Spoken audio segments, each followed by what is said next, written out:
Hey guys, Henry here, and today we're going to be going through and explaining the plot of Makoto Shinkai's latest anime film, Weathering with You. It's a movie that's typically in Shinkai's wheelhouse. You've got two prominent main characters, and of course there's a romance between them, and it's all within the context of some supernatural occurrences, and in this case it has to do with the weather. So in this video I'll be going in depth and breaking down the story and explaining the ending of this film, and also what I thought was the meaning behind the film. So just letting you know, this video is going to be one big old spoiler, so you have been warned. Anyway, let's just jump straight into it and get into explaining Weathering with You. The film begins with a young girl in a hospital room holding the hand of a woman, a loved one that is sick and seemingly hospital bound. We're not given much detail and there's nothing said between the two. The girl looks out the window at the buildings of Tokyo being drenched by a heavy downpour and notices a small ray of light penetrating through the clouds onto a single rooftop. The girl is drawn to the light and she leaves the hospital and sprints towards the ray, climbing the stairs to the rooftop where she finds a single red torii gate. She approaches the gate and prays and is suddenly teleported somewhere high in the sky, and she flies or she falls through the air while these little fish droplets swim throughout the air around her. We're then introduced to the male protagonist of the film, Hodaka, who is standing on a large ship approaching Tokyo, and as the boat gets nearer to the destination, the boat is suddenly shaken by a torrential downpour of rain. The boat sways violently and Hodaka loses his balance, nearly sliding off the ship, but in the nick of time he's grabbed by a man and saved. Hodaka then treats the man to a meal and a beer to repay the favor. The man clearly exploiting this young kid for his money, making the kid buy him a full meal on a boat, which we know is probably hella expensive, as well as a beer, and this just makes him feel very dodgy right off the bat. The man notices that Hodaka is fairly young and may be a little bit out of his depth in Tokyo alone, although Hodaka does claim that he's staying with family. The man introduces himself to Hodaka as Suga and gives him a business card and tells him to get in touch if he ever needs help. When I saw this, alarm bells were just going off in my head. I was thinking, man, this guy for sure is just a creep and he's gonna end up scamming Hodaka or something like that, just given the behavior we've seen so far in the film. So Hodaka goes off into the big world of Tokyo and he struggles to find a job and he has to slum it pretty hard. He's showering from time to time in these manga cafes, shelling out coins every time just to get clean, and he's eating instant food. And in this reality, Tokyo is plagued by a constant rain and cloudy skies, which, if they keep up, it threatens to drown the city. One night he tries to avoid the rain and balls up next to a trash can in an alleyway next to a nightclub. However, he's shooed away by an employee and knocks over a trash can where he finds a discarded gun. And oddly, he decides to keep the gun for himself, and I think he just wants to keep it for protection. Honestly, I'm not a huge fan of this gun plot device, but we'll get into that later. And one day he falls asleep in McDonald's and a staff member gives him a burger out of pity. And the staff member is a girl that looks sort of familiar. Maybe she's the girl from the beginning? Oh yeah, of course it's the girl from the beginning. Hodaka, now without any real options, decides to call Suga and heads to his home to chat about a potential job. Hodaka arrives and he finds a woman sleeping on the couch. She wakes up and introduces herself as Suga's assistant, Natsumi. Suga arrives and explains what he does for a living. He runs a magazine that reports on the supernatural and other wacky things that would engage readers. He offers Hodaka a job working for him in return for accommodation, a mobile phone, and a little bit of money. Okay, so by now we work out that Suga isn't really that much of a creep, but in a way he's still scamming Hodaka as he's paying him essentially just peanuts. Hodaka then works alongside Natsumi and Suga, researching, investigating, writing, and reporting on the supernatural, and they quickly develop a close bond together. And although Hodaka is working hard for hardly any money, he begins to find some happiness and purpose within the big city of Tokyo. Suga also gives Hodaka a specific task of investigating these people that are apparently known as weather maidens, who supposedly have the power to control the weather and they might be able to stop the rain. One day, Hodaka notices a girl being pestered by two dodgy looking guys, pulling at her and trying to convince her to come and do an easy task for them. While the job isn't specified, these types of men often target young women around train stations in Tokyo to work at the hostess clubs, where they wear skimpy outfits and entertain older men, serving them drinks, keeping them company, all to make a bit of extra cash. Realizing that this was the same girl that helped him out by gifting him a free Big Mac early in the film, Hodaka grabs the girl's hand, telling her to run. The girl is initially hesitant, but then ends up running. A chase ensues and Hodaka is caught and pinned to the ground by the two men, where he is promptly beat up. and in self-defense, Hodaka pulls out the gun and threatens the man. The man, not believing that Hodaka has the balls to kill him, or just assuming that the gun is fake, eggs him on and urges him to just do it. Hodaka then fires the gun, however the bullet doesn't hit anyone. Both men stand there in shock, and the girl grabs Hodaka and they flee the scene. The two of them catch their breath in an abandoned building, and the girl scolds Hodaka for firing the gun and acting so carelessly, telling him off for trying to play the hero as she doesn't need his help. Hodaka then throws the gun to the floor in frustration, and honestly, when he did this, it scared the shit out of me. I thought that it was gonna discharge and there was gonna be a jump scare or something. I was just waiting for it. I was so sure it was gonna happen, but it didn't. Anyway, the girl introduces herself as Hina and tells him that she recognizes him from McDonald's and she knows he is a runaway. Hina takes Hodaka to the roof of the building, which is the same rooftop as seen at the beginning of the film, and as the rain falls, Hina reassures Hodaka that everything will clear up. Then Hina clasps her hands together and closes her eyes, prompting rays of sun to begin to break through the clouds, revealing herself to be a weather maiden, the very person that Hodaka had actually been searching for. And obviously now it's confirmed that Hina is the very same girl as at the beginning of the film, confirming our hunch, right? The two quickly become friends and Hodaka visits Hina's apartment and meets her little brother Nagi. Hina and Nagi have lived together alone ever since the passing of their mother. Hodaka and Hina, the entrepreneurs they are, quickly decide to monetize Hina's ability and swiftly build a website offering Hina's weather clearing services for 3,400 yen. They receive orders immediately and quickly get to work. They assist clearing up the weather for a local market, young children's parties, and even some large company events. During a job for an old lady, they learn about a mythical world above the clouds that used to exist a long time ago. And interestingly, the grandchild of this old lady is Taki, one of the main characters from Shinkai's previous film, Your Name. Pretty cool Easter egg. Hina also manages to clear up the weather on top of one of Tokyo's largest skyscrapers during a festival, and she and Hodaka watch the fireworks together from the roof, and they share a really sweet moment together. Hina thanking Hodaka for helping her embrace who she really was, and what she feels like she was meant to be, the Sunshine Girl. Hina's 18th birthday approaches and Hodaka decides to buy her a ring as a gift. And he actually buys the ring from Mitsuha, the girl from Your Name, another cameo and another Easter egg, who is working at the jewelry store and helps him pick out the ring. During a day out with Suga and his daughter, who has severe allergies and is only permitted to go out with her father on sunny days, which is never in the current climate of Tokyo as it's raining all the time. I'm not really going to delve too much into Suga's subplot with his daughter. I'm just touching on it now because I know that if I talk about it more, it's going to just bog down the entire video. Hodaka introduces Hina and Nagi to Suga and Natsumi, and the both of them are excited to finally meet the fabled Sunshine Girl. After the outing, Hodaka walks Hina home, and he struggles internally to muster up the courage to give her the ring. As he finally decides to do it, a timely gust of wind blows past him and he braces himself, closing his eyes. When he opens his eyes, he finds that Hina is floating in the air. She slowly comes back down, and Hodaka notices that parts of her hand and arm have become translucent. Hina explaining that this seems to be the consequence of her using her powers. The more she changes the weather, the more of her that becomes translucent. Back at Hina's apartment, the two of them dry off when suddenly police show up looking for Hodaka. They show Hina a picture and she tells them that she's never seen him before. The police then note that Hina and Nagi are too young to be living on their own and say that they'll return some other time. Hina understanding this to mean that social care workers will be coming to take them away. Hodaka meets up with Suga, who tells him that the police have come to his office also looking for Hodaka, and that they were sent by his parents. Suga hands Hodaka a wad of cash as full payment for all his work and tells him to go home and that he's unable to help Hodaka anymore. Hina and Nagi decide to pack their things and run away for fear of being taken into foster care homes, and Hodaka, refusing to go home, decides to run away with them. So the three of them roam the streets of Tokyo in search of a hotel to spend the night, but Tokyo is hit by one of the worst typhoons and there's no places available for them to stay. Some police officers, obviously concerned with three young kids just strolling around the city late at night,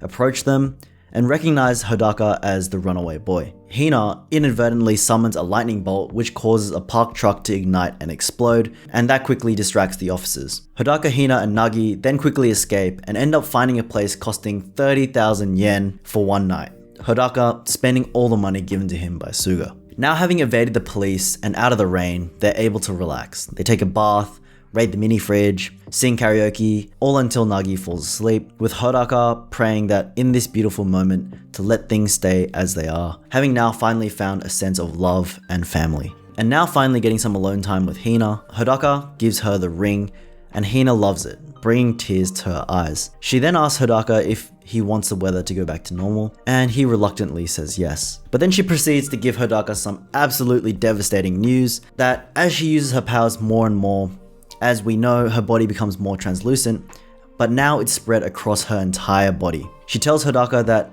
Natsumi actually told her about the legend of the Weather Maiden, and that a human sacrifice must be made to fix the weather and save Tokyo from drowning, and that she understands and she feels that she's the one that has to make that sacrifice and that time is drawing near. She asks Hodaka to be strong and asks him to look after Nagi. They embrace and Hodaka begs her not to leave, and they burst into tears together and fall asleep. The next day, Hodaka wakes up and Hina has disappeared. The police break into the room and Hodaka and Nagi are taken away. As the police escort Hodaka away, he notices the ring that he gifted Hina drop from the sky onto the ground. He picks it up and he realizes that she must have gone to the fabled world above the clouds and that she's still alive somehow. By now, the weather has completely cleared and the constant rain has now stopped, confirming that Hina's sacrifice has worked. At the police station, he tries to explain where Hina's disappeared to, and he pleads for them to let him go and save Hina. However, understandably, they look at him like he's insane and don't believe him because he's talking about some world in the sky and some girl that sacrificed herself for the weather. So yeah, I think he's crazy too. The police also tell Hodaka that Hina is actually 15 years old and she lied about being older than Hodaka to try and act more mature. This news completely devastates him as he was the oldest one in the group all along, and he even more so should have been responsible in looking out for Hina and Nagi. Hodaka then makes a break for it and sprints out of the police station with officers chasing behind, and Natsumi suddenly pulls up on a motorbike, telling Hodaka that Nagi had sent for her. Hodaka guides Natsumi on her motorbike towards the building with the red torii gate on the roof as they evade the police chasing them. They end up reaching a dead end where the roads are completely submerged by the flood of water, and Hodaka is forced to continue alone on foot, and he runs along the train line to get to the building. Just as he arrives at the building, he runs into Suga, who tries to convince him to forget all about this and to go back with the police and go home. Suga reasons with Hodaka that he hasn't committed any serious crimes and that he won't be in any serious trouble. And Suga obviously has alternative reasons for wanting Hodaka to just walk away from everything and not pursue Hina anymore. We know that the good weather means that he can be reunited with his daughter, and if Hodaka is to bring Hina back, he assumes that the weather will just go back to being terrible and his daughter's allergies will prevent him from seeing her again. Hodaka refuses to leave and Suga is forced to grab him. However, Hodaka bites him on the arm and breaks free. He then finds the gun he discarded when he and Hina were in the building previously, and he picks it up and points it at Suga, refusing to go without finding Hina. The police rush in, and Hodaka just points the gun at all of them. The gun's just whipping around, he's aiming it everywhere, but one of the policemen managed to knock the gun away from Hodaka and pin him to the ground. Suga, seeing the desperation and determination in Hodaka to get Hina back, has a change of heart and decides to help him and fights the police off. Nagi also arrives and helps Suga delay the police. Hodaka then runs to the top of the building where he prays and jumps through the torii gate, immediately finding himself falling through the sky just like at the beginning of the movie with Hina, and he's falling high up above the clouds. And he sees a cloud platform with a grassy field on top where he sees Hina is lying down, unconscious. He shouts her name and tries to fall towards her, and Hina slowly wakes up and sees him falling and runs to the edge of the cloud field and jumps towards him. The two then fall together through the sky, reaching out for each other, finally able to grab each other and pull themselves together. Hodaka telling Hina that he doesn't care about the rain, he doesn't care if Tokyo is plagued by the cloudy skies and the torrential rain forever, and he tells her that all that matters is that he loves her and that she deserves to live. We then cut back to reality, and the police find the two of them unconscious under the torii gate. Hina is then taken to police custody, and Hodaka is sent back to his hometown, where he's monitored and put on some kind of probation. Over the next 3 years, Tokyo remains under constant rain and becomes almost entirely submerged, with some buildings completely engulfed, and with much of the subway unusable, people are forced to travel by ferry. In those 3 years, Hodaka and Hina did not contact each other, and as soon as Hodaka graduates school, he moves to Tokyo to attend university. When he gets there, he goes to find Suga, whose magazine business has expanded into an office in a Tokyo high-rise, and he's employed a couple more assistants. Hodaka then also goes to visit the old woman who hired their weather clearing services years ago and told them about the world above the sky, and she tells him that many centuries ago, Tokyo was indeed all ocean. So in a way, they're just returning to the way things were before, suggesting the notion that perhaps the environment will always find a way and will inevitably return to how things used to be. Initially hesitant to go find Hina after not having communicated with her over the last 3 years, Hodaka goes to find her. As he walks towards Hina's apartment, he finds her along the road that they once walked together, and he calls out to her. She sees him and runs towards him, and the two embrace, telling each other that everything is going to be okay from now on. And that's the end of the movie. I've seen quite a bit of criticism about Hodaka's decision to essentially reverse Hina's sacrifice and doom Tokyo and Japan to the flooding, all just because he had a crush on a girl. You could argue that Hodaka could have honored Hina's sacrifice rather than actually reverse it and doom the city, and I guess that poses the question, is trading one life worth preventing a natural disaster of this level? And the answer the movie gives is that if it's for love, it's not worth it. And I feel like there's something absolutely reckless and irrational about Hodaka's decision and willingness to just risk the fate of the world, as it seemed, just to save Hina's life. But it's actually really touching, heartwarming, and inspiring for him to make this decision, although it's at the same time absolutely ridiculous. And I think this movie really speaks to human nature and how we have a desire to pursue what's directly in front of us. We often think too much in the short term for what we want, what we think we need. And this is definitely relevant in the case of the environment, where we definitely as a human race have tended not to look very far in the future, often sort of kicking that can down the road, but eventually we will pay the price for it. And of course, this leads me into my next point. We have to talk about the subtext of the film, and it's really just alluding to the irreversible damage that climate change has done to our planet, and the potential disasters that could come up in the not so distant future. What I did love about this film, and what I just generally love about Shinkai's work, is the way he's able to build the world around him, and it doesn't require any exposition at all. It's the visuals, it's the animation that carry this world building element. We see the constant rain, we see the decrepit buildings overrun with plant growth and the rusted exterior of a lot of the infrastructure, and we see how the people are behaving in this world. Even though it's so clear that something's wrong, no one is really doing anything about it, and they sort of just adjust the way that they live their life, and they just keep it moving. I do, however, think that the world beyond the clouds, the world in the sky, could have been explored in a bit more depth. It was such an interesting concept and piece of world building, and it felt like such a shame to get to the end of the movie and not really have it explored and fleshed out a bit more, and not having the experience of exploring it a bit more. And we didn't really get to see the function of the world, or why it exists, or how it affects our reality. All we know is that it's connected to Hina somehow, and she can control the weather through it, but the reasons behind it aren't really made very clear. Is it like some sort of parallel universe to Earth that is trying to maintain the environmental balance, and because, we've destroyed the Earth so much, it's trying to recalibrate? It's just not explained. We got very little snippets of insight.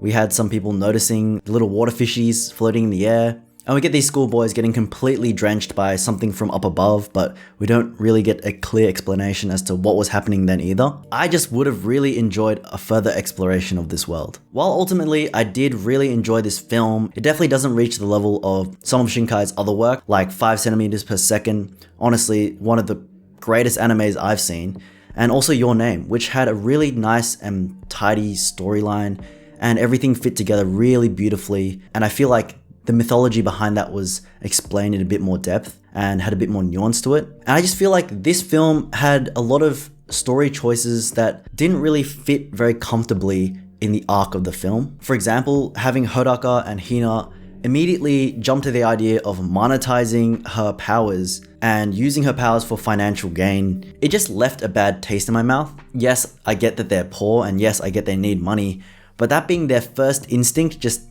made me feel a bit icky, and the gun as a story device as well. I didn't really feel like it amounted to anything important. After the first run-in where Hodaka accidentally shoots the gun is quickly forgotten until the very end where he uses it to threaten the police and Suga. And it was just a very unsatisfactory payoff to what seemed like a pretty important piece of the puzzle of the film. I think it would have been better if maybe he did accidentally shoot someone. He had to live with that sacrifice of someone else for him to save Hina, or something more of that nature, where the device of the gun actually put more pressure on Hodaka.